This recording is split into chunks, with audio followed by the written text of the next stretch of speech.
We live in a dangerous world. I know this is true because so many of the emails I am sent by concerned friends and colleagues tell me about all the things I must do and or avoid if I want to live safely and securely. Now, I'm not talking here about what I read in the newspaper or see on the television, reports of wars and terrorism, hurricanes and tornadoes, floods and wildfires, crime and violence. No, the emails I get speak of the dangers we face every day in our homes and communities, dangers which confront us as we go about our normal lives. And I must admit that with each new missive I get more and more concerned and more paranoid.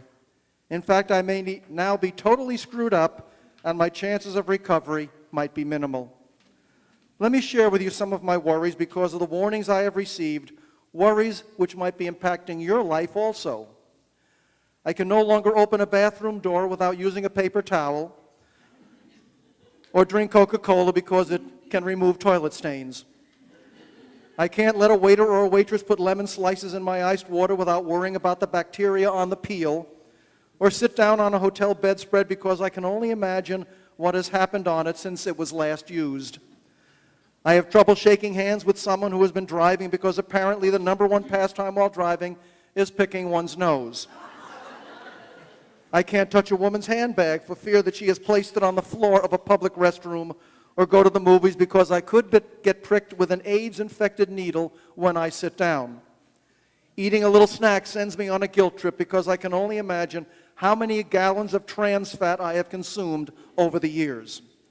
I am burdened when mailing letters because since reading about rat droppings and envelope glue, I now have to use a wet sponge when sealing them, and I must scrub the top of every can I open for pretty much the same reason.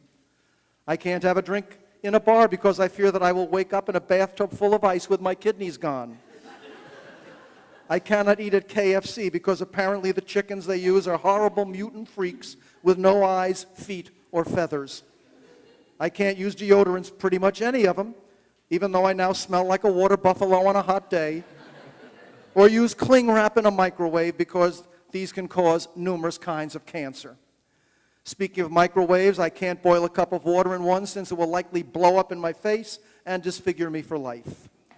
I can no longer buy gas for my car unless I take someone with me to make sure that a serial killer doesn't sneak into my back seat while I am filling up, or go to shopping centers for fear I will be drugged and robbed when squirted with a perfume sample.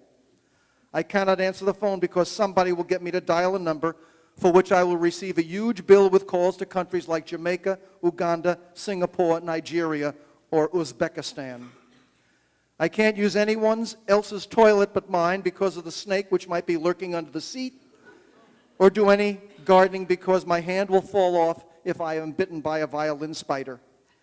I know that horrible things will happen to me if I don't forward an email to 7,000 friends in 15 minutes, because that's what actually happened to a friend of my next-door neighbor's ex-mother-in-law's second husband's cousin's best friend's beautician. And finally, I now must keep my toothbrush in my living room since I found out that water splashes over 6 feet out of a toilet. Pretty scary, don't you think? And I have only enumerated what probably constitutes the tip of the iceberg. But what we find on the internet also offers hope in other areas.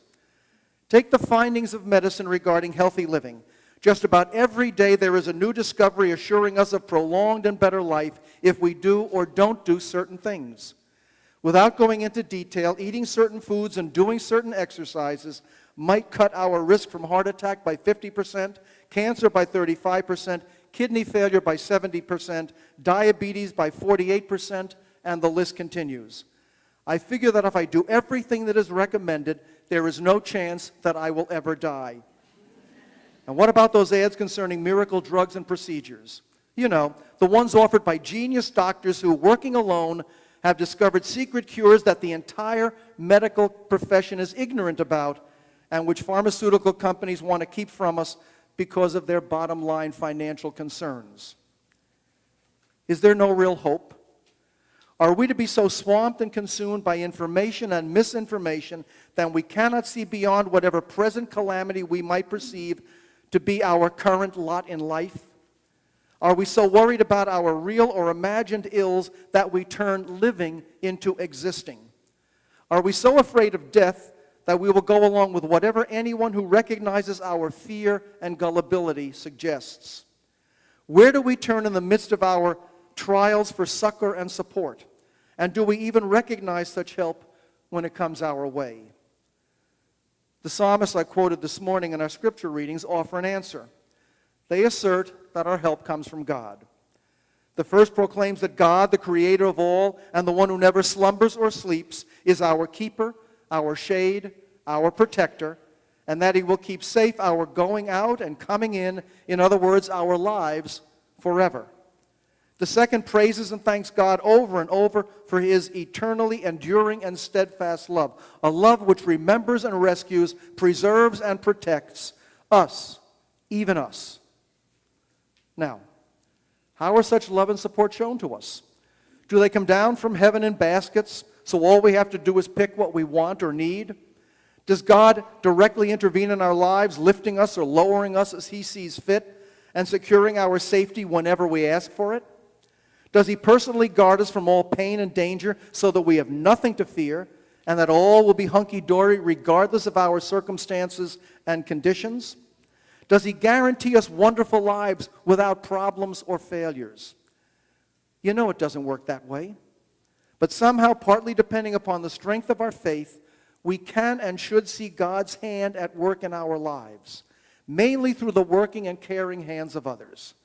And so often we don't see God's involvement until after the fact. The only survivor of a shipwreck was washed up on a small and uninhabited island.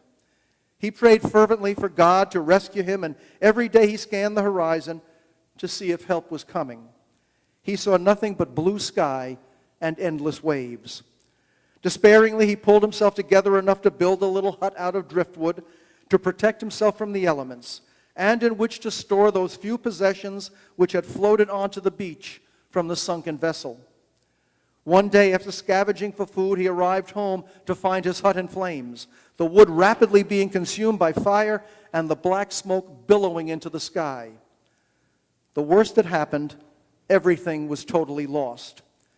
Stunned by disbelief and grief, exhaustion and anger, he screamed, "God, how could you do this to me?" And then he pretty much gave up. But after a tossing and turning night of no real sleep, the next morning he staggered out from under the trees that bordered the beach and heard the sounds of a ship's horn, a ship which was approaching the island. It was coming to save him. "How did you know I was here?" the weary man asked his rescuers. "We saw your smoke signal," was the reply. It's so easy to get discouraged when things are going badly and life seems to be treating us shabbily.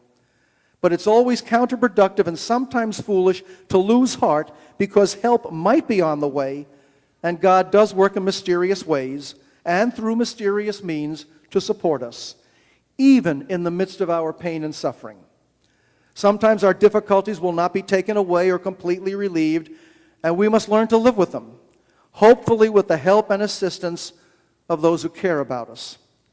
Sometimes help will arrive, perhaps in ways and from places we would never even expect. Sometimes when our little huts seem to be burning to the ground, they may be producing smoke signals that summon the grace of God, a grace which at the very least can give us whatever strength and courage we might need to endure.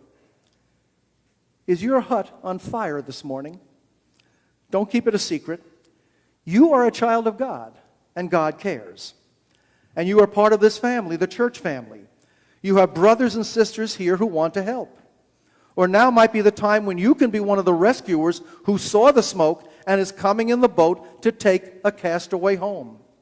If so, you are an instrument of God, whether or not you recognize his involvement in what is happening, a God whose steadfast love endures forever.